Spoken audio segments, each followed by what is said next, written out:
right, welcome back to another Money Morning Routine. I do apologize. Yesterday I wasn't able to get on. We just had a long night with baby Dante. So this morning I'm getting updated with my spending. Now, one of the things I talk about in this process, why do I share with you almost every morning my Money Morning Routine? One, I think it's important to show what an established routine looks like. It doesn't have to be overly complicated or take a lot of your time, but it gives you huge results.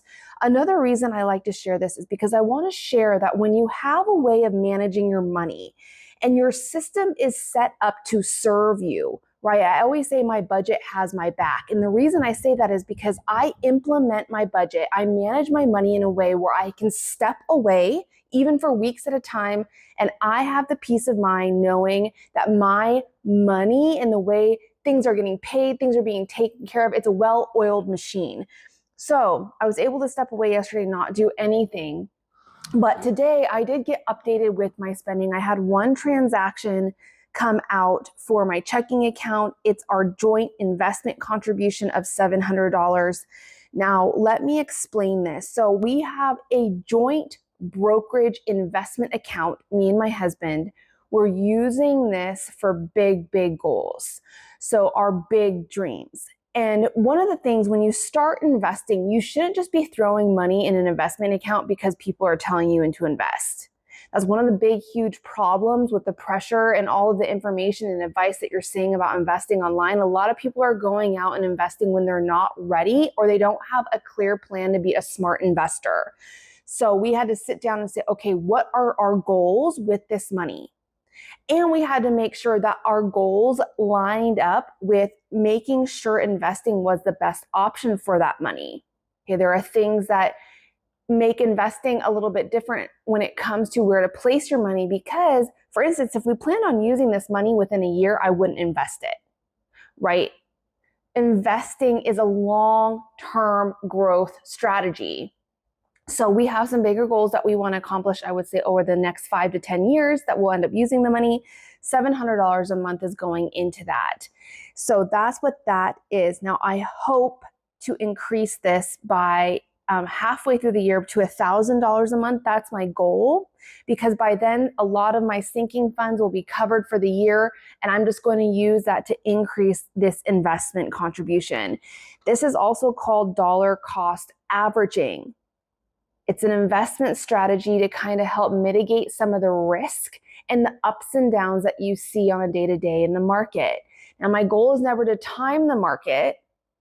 It's to even out that risk and that growth as much as I can. And how do you do that? By investing the same amount around the same time every single month in the same funds. So I invest this every single month like clockwork on this day for this amount into the same funds no matter what the market is doing. Okay, like I said, that evens out a lot of that risk. All right, so after that, I did have some cash that I need to track in my cash expense tracker. So if we come over here, of course, eating out, of course it is. So Jimmy John's, let's count how much cash I have left to spend. $170. I know you saw those $5 bills in there, so did I. So let's write that down. So $170. All right, so I went to Jimmy John's. It was on 114. Just gonna put Jimmy. All right, and I ended up spending $25. Now you can see I spent $24.40, but I'm gonna round up minus $25. All right, so scan my receipt in the Fetch Rewards. The next thing is I'm gonna take out those $5 bills and put them towards my $5 challenge. $10 today, that's a good one. So my cash has been updated for my food envelope. So today is 116, so 116, $5 challenge minus 10 gives me 160 left to spend. All right, so I'm gonna put these in my $5 challenge jar. So my food envelope has been updated. I got that accurate amount balance on my cash envelope so I know how much I have to spend at any given time in this category. But now we need to write it on my expense tracker because this is what I use to close out my budget. So 114, I'm going to put Jimmy John. That's food and $25. 116, I had my $5 challenge. That's savings for me, and $10. Okay, so now my cash expense tracker has been updated.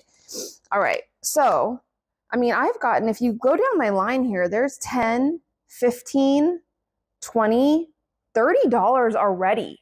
$30 already just in saving my fives. I love that.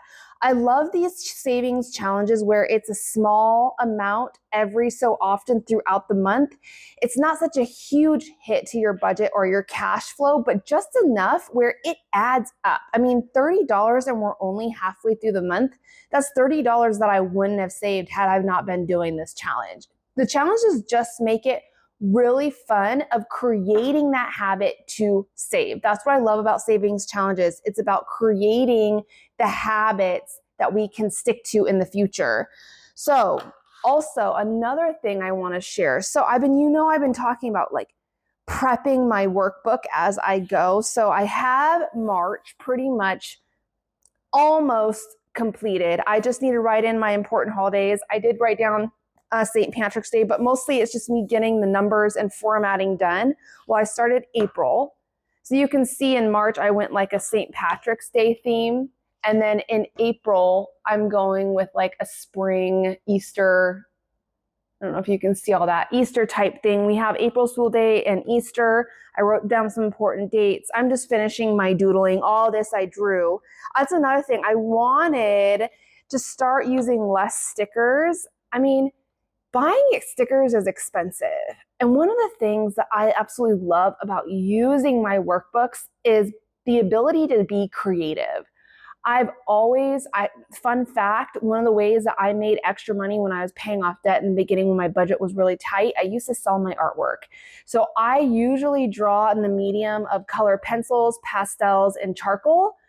So I do have a little background in art, but I love doodling. And so I thought, instead of using a whole bunch of stickers, I'm going to go ahead and get really creative and go back to doodling. And so that takes a little bit more time, yes. But if you have some free time, you're watching TV or whatever, it's just nice for me. Art, anything using my hands is a creative outlet for me. It's a stress reliever for me.